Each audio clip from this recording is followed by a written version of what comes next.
जी तो स्टूडेंट्स कैसे हैं आप लोग। इस वीडियो में हम लोग डिस्कस करने जा रहे हैं मेथड्स ऑफ सॉइल सैम्पलिंग और इसी तरह से tools used for soil sampling के बारे में। तो ये पूरा डॉक्यूमेंट जो है ना आपको पीडीएफ फॉर्म में मिल जाएगा। अब हम इसको डिस्कस कर लेते हैं और थोड़ा समझ लेते हैं।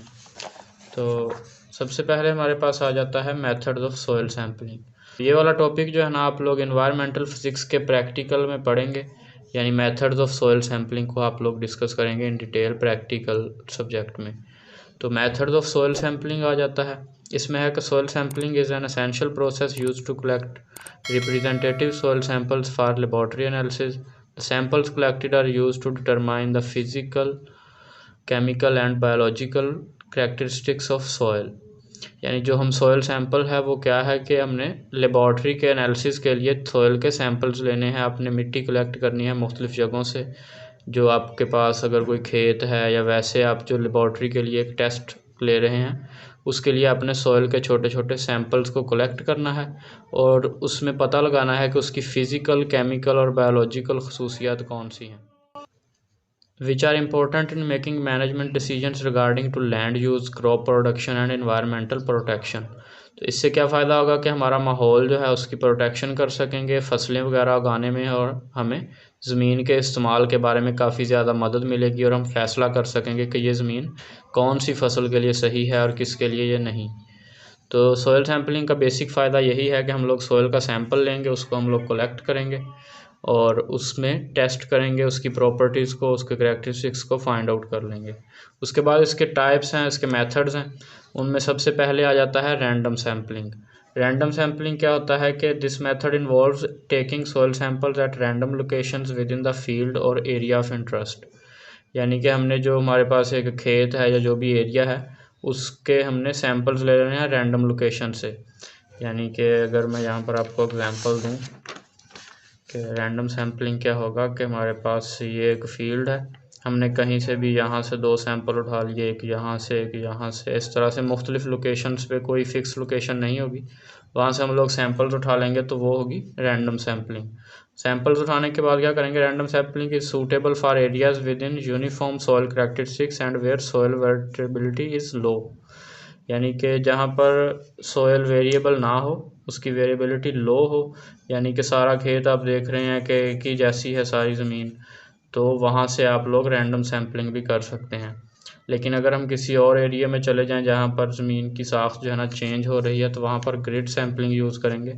In this method field is divided into grid of squares और rectangles and soil samples are collected at each grid point, and this method is suitable for areas with high variability in soil characteristics। यानी कि फ़र्ज़ करें ये आपके पास एक खेत है, ये कोई ऐसा एरिया है यहाँ पर कह लें कि पथरीली ज़मीन भी आ रही है दरमियान में, कहीं पर ज़्यादा गीली है, कहीं पर बिल्कुल खुश्क मिट्टी है। तो इसको आप ऐसे ग्रिड बनाएंगे, इस पर इस तरह से ग्रिड्स बना के हर एक ग्रिड से एक एक सैंपल लेते जाएंगे। तो ये इस तरह से होगी ग्रिड सैम्पलिंग, यानी हर पॉइंट से एक एक सैंपल उठाएंगे, फिर उन सबको मिक्स वगैरह करके वहाँ से उसका एनालिसिस करेंगे। उसके बाद आ जाती है ट्रांजैक्ट सैम्पलिंग। इसमें है कि this method involves taking soil samples along a straight line or transect across the field or area of interest. The samples are collected at regular intervals along the transect, and the results are used to estimate soil characteristics according to entire area। यानी ये हमारे पास एक area है, इसमें क्या करेंगे हम कि फ़र्ज़ करें ये लेंथ ले लेंगे और इसमें हर इक्वल फासले के बाद जो है ना हम एक एक सैंपल उठाते जाएंगे, इस तरह से इस तरफ को आएंगे उतने उतने फासले के बाद। तो ये भी आलमोस्ट हमें बता देगा कि इस पूरे फील्ड की सॉइल किस तरह की है। उसके बाद है मैनेजमेंट जोन सैम्पलिंग। तो ये क्या है कि this method involves dividing the field into management zones based on soil properties, topography and other factors that affect crop production. Soil samples are then collected from each management zone to represent the soil characteristics of that zone। यानी Jones आप बना लेंगे, जैसे फ़र्ज़ करें काफ़ी बड़ा area है आपके पास, तो आप उसके 4 जोन कर लें, चारों से एक एक सैंपल उठाएं और आपको पूरे उस एरिया का पता चल जाएगा कि उसकी सॉइल किस तरह की है और उसकी क्या क्या करैक्टरिस्टिक्स हैं, उस जोन के क्या क्या करैक्टरिस्टिक्स हैं। तो बेसिकली सॉइल सैम्पलिंग्स का जितने भी मेथड हैं उन सब का यूज़ क्यों था, यूज़ का सिर्फ एक ही मकसद था ताकि हमें पता चल सके कि वहाँ पर सॉइल की केमिकल, बायोलॉजिकल और फिज़िकल करैक्टरिस्टिक्स कौन से हैं, और उससे हम लोग ये फैसला कर सकें कि वो लैंड का हम यूज़ क्या करेंगे, कौन सी फसल उगाएंगे और माहौल के साथ उसके क्या असरात हैं, या अगर हम एनवायरमेंटल प्रोटेक्शन करना चाहते हैं, यानी कि वहाँ पर अगर रेडियो एक्टिव मटीरियल है या रेडियो एक्टिव सॉइल है तो उसका हम जायज़ा लगा सकें कि हम माहौल को कैसे बचाएंगे। तो ये सारा मेन था, उसकी 4 टाइप्स थी आगे। इसके अलावा और भी टाइप्स हैं तो उनको हम लोग डिस्कस करते हैं। आगे आ जाता है डेप्थ सैम्पलिंग, यानी यह नाम से भी पता चल रहा है कि हम लोग गहराई में मापेंगे कि डेप्थ में सॉइल कैसी है। तो soil samples can also be collected at different depths to determine the vertical distribution of soil characteristics. For example, samples can be collected at 0 to 15, 15 to 30 centimetre and 30 to 60 centimetre depth. यानी कि ये हमारे पास एक field है, ये उसका ऊपर है जहाँ पर हम फसलें वगैरह उगा रहे हैं, और ये उसकी है गहराई। तो हम वहाँ पर 15 सेंटीमीटर तक, इसी तरह से 30 सेंटीमीटर तक और 60 सेंटीमीटर तक जो है ना इसमें गहराई से सैंपल लेंगे, यहाँ से यहाँ से यहाँ से, ताकि हमें पता चल सके कि जो हम यहाँ पर क्रॉप्स वगैरह उगाएंगे उसकी जड़ें जो है ना वो कितनी गहरी जा सकती हैं, और वहाँ पर कौन कौन से मिनरल्स हैं, हमें किस तरह की जो है ना यहाँ पर खाद वगैरह यूज़ करनी होगी ताकि ये जो हमारी क्रॉप्स हैं वो बेटर ग्रो कर सकें। उसके बाद आता है composite sampling. This method involves combining multiple soil samples collected from a single area into one sample for laboratory analysis. तो ये आलमोस्ट सभी में यूज़ होती है कि हम लोग एक हमारे पास एरिया था, उसको हमने जोन्स में डिवाइड कर लिया, या जोन्स में डिवाइड किए बगैर मुख्तलिफ जगह से जितने भी सैंपल लिए थे रैंडम में या ग्रेड में, हमने उसको ग्रेड बना के जितने सैंपल्स लिए थे उन सब सैंपल्स को जो है ना हम लोग एक बॉक्स में कलेक्ट करके मिक्सअप कर लें, तो वो एक उस पूरे एरिया की क्रॉप जो है ना उस पूरे एरिया की सॉइल मिक्स हो जाएगी। तो इसका जो है ना हम लेबॉर्ट्री के एनालिसिस के लिए भेज दें ताकि हमें पता चल सके कि ओवरऑल जो है ना वहाँ की ज़मीन किस तरह की है, वहाँ की सॉइल कैसी है। तो composite sampling is useful when the area of interest is large and taking individual samples from each point is not practical. यानी काफ़ी बड़ा एरिया हो, वहाँ पर ये पॉसिबल ना हो कि हर जगह से सैंपल लिया जा सके, तो हम मुख्तलिफ रैंडम सैम्पलिंग करेंगे, उन सब सैंपल्स को मिक्सअप करेंगे एक बॉक्स में और वो लेबॉर्ट्री में ले जाएंगे और वहाँ से हमें पूरे उस एरिया के बारे में पता चल जाएगा। उसके बाद नोट है, ये आप वैसे पढ़ लें कि when collecting soil samples it is essential to use clean equipments to avoid contaminating the sample. The equipment used should also be suitable for the sampling method being employed. For example, a soil probe is suitable for collecting deep soil samples, while a trowel is suitable for collecting shallow samples. Additionally, the depth of sample should be consistent across all the samples collected, and the sample should be properly labeled to avoid confusion during laboratory analysis. यानी कि जितने भी आप samples collect कर रहे हैं वो आपके पास मुख्तलिफ पैक्स में होंगे। उसको कह रहा है कि उस पर एक छोटा सा लेबल लगाएं कि ये 1 है, ये 2 है, ये लेबल 3 है, या उस लैंड का नाम लिख दें उस लेबल पे कि ये वहाँ से लिया है, ये कहाँ से। और इसी तरह इक्विपमेंट के बारे में बताया जा रहा है कि अगर आप अपने हिसाब से यूज़ करेंगे कि अगर सॉइल का सैंपल आपने गहराई से लेना है तो उसके लिए अलग इक्विपमेंट्स हैं, अगर दूसरी तरह से शैलो कलेक्शन सैंपल करने हैं तो और इक्विपमेंट्स हैं। तो आगे हम वही पढ़ने वाले हैं कि कौन से जो है ना टूल्स यूज़ करें ये किस किस्म की सॉइल के लिए, यानी कि tool used for soil sampling. तो soil sampling is an essential process used to collect representative soil samples for laboratory analysis. The quality of samples collected depends on the type of soil, tools used. Some of the commonly used soil sampling tools are. आगे tools हैं, एक एक tool के बारे में जो है ना हम लोग डिस्कस करेंगे इन डिटेल। तो ये जर्नल सी बात है, आपने टूल्स देखे भी हुए हैं, ये सारे जो है ना हमारे किसानों के घरों में आपने ऐसे टूल्स देखे होंगे। तो मुख्तलिफ टूल्स हैं, इनके बारे में जर्नल सी डिस्कशन है, थोड़ी सी आपने टूल के बारे में बताना है सिर्फ। तो सबसे पहले आ जाता है हमारे पास soil probe. A soil probe is a long cylindrical tool with a sharp cutting edge that is used to extract soil samples from deep depths. मैं इन टूल्स की जो है ना इमेज निकाल के स्क्रीन पे आपको शो करवा दूंगा, लेकिन आप इसकी डेफिनेशन को देख लें थोड़ा सा। Soil probes come in different sizes and shapes including hydraulic, mechanical and manual types.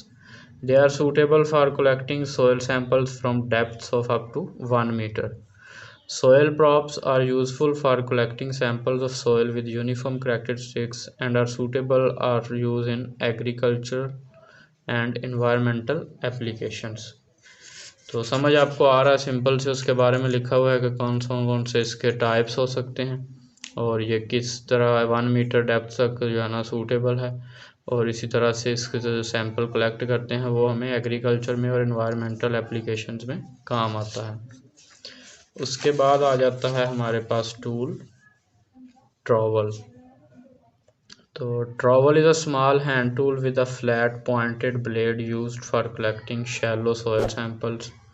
Trowels are ideal for collecting samples from the top 10 to 15 centimeter of soil. They are useful for sampling soils that are difficult to penetrate, such as heavy clay soils. Trowels come in different sizes and shapes, including triangular, rectangular, and pointed. यानी कि ये इस तरह की shapes में आता है और 10 से 15 सेंटीमीटर तक जो है ना ये हमें दे सकता है सैंपल। और उसने कहा कि अगर सोयल जो है ना हैवी हो जाए, हैवी क्ले हो, तो ये यूज़ करना मुश्किल हो जाएगा। उसके बाद आ जाता है ऑगर। तो an auger is a drilling tool that can be manually और mechanically operated to extract soil samples from depth up to 5 metre. ये 5 मीटर तक हमें डेप्थ दे सकता है। आगे आएगा augers come in different sizes and shapes including spiral, post hole and Dutch. They are suitable for collecting soil samples from a variety of soils, including clay, silt, sand, and gravel. Augers are useful for collecting samples for geotechnical and environmental applications. उसके बाद आ जाता है hand corer और soil moisture metre, इसी तरह से pH meter. तो ये आपने सिर्फ रीड आउट करना है, इनको आप रीड आउट कर लें, वीडियो को पॉज कर लें। सिंपल सा उनके बारे में बताया हुआ है कि कौन सा कितनी डेप्थ तक जो है ना हमें लेके जा सकता है। एक एक की इमेज जो है ना मैं आपको स्क्रीन पर दिखा दूंगा। इसके बाद 2-3 और टूल्स हैं। आ जाता है सॉयल थर्मामीटर, सॉयल सैम्पलिंग के बैग्स जिनमें हम सैंपल को स्टोर करेंगे, और आगे एक जर्नल नोट है आपको समझाने के लिए। तो ये प्रैक्टिकल है, आप लोग परफॉर्म भी करके दिखा सकते हैं लेबॉर्ट्री में कि किस तरह से आपने सॉयल सैंपल लिया, कौन सा टूल यूज़ किया और फिर उसको सॉयल सैम्पलिंग बैग में स्टोर किया, उसको लेबल किया और लेबॉर्ट्री में ले आए। और इसके बाद आ जाती हैं सॉयल सैम्पलिंग को सेफली परफॉर्म करने के लिए कौन कौन सी चीज़ें होनी चाहिए। तो इसमें भी आपको जो है ना जनरल सी चीज़ें बताई जाएंगी कि सेफ़ अगर आप होल्डिंग करना चाहते हैं सॉयल सैंपल की, तो सबसे पहले सैम्पलिंग है, वही प्रोसेस है, आपने सारा रीड आउट करना है कि सैम्पलिंग की गई है, यानी वहाँ से सैंपल लिया किसी टूल का यूज़ करते हुए और उसको हमने कलेक्ट कर लिया, किसी भी मेथड सैम्पलिंग का जो एक मेथड यूज़ किया। उसके बाद लेबलिंग की, यानी उसको एक पैक में रखा और वाटरप्रूफ में, और उसके ऊपर एक लेबल लगा दिया कि ये कौन सी ज़मीन का है या डेट वगैरह लिख दी। उसके बाद उसको ट्रांसपोर्ट करना था, यानी वहाँ से हमने लेके लेबॉर्ट्री तक जाना था। तो वो भी इस तरह से है कि उसको जितना जल्दी पॉसिबल हो उतना जल्दी लेके जाएं, क्योंकि हो सकता है उसमें माइक्रोबियल ग्रोथ हो जाए या कोई बैक्टीरिया वगैरह हों, वो टेम्परेचर की वजह से मर जाएं या ज़्यादा हो जाएं। तो इसलिए आपने जितना जल्दी हो सके उसको लेबॉर्ट्री में लेके जाना है, या एयर या सनलाइट में एक्सपोजर की वजह से भी सैंपल चेंज हो सकता है, तो ये इसलिए जल्दी करना है। और अगर स्टोर करना पड़े, यानी आप फ़ौरन उसको नहीं ले जा सकते, तो स्टोरेज के लिए एक कूल ड्राई प्लेस रखनी है जो सूरज से दूर हो, कूल हो और खुश्क हो, वहाँ पर आपने सैंपल को स्टोर करना है। और उसके बाद कहा है कि अपराइट टू अवॉइड सेटलिंग और कंप्रेशन ऑफ द सॉइल, यानी कि इसको किसी चीज़ के नीचे नहीं रखना ताकि वो कंप्रेस वगैरह ना हो, और सील्ड कंटेनर्स में रखना है, बाहर से कोई और चीज़ उसमें ऐड ना हो।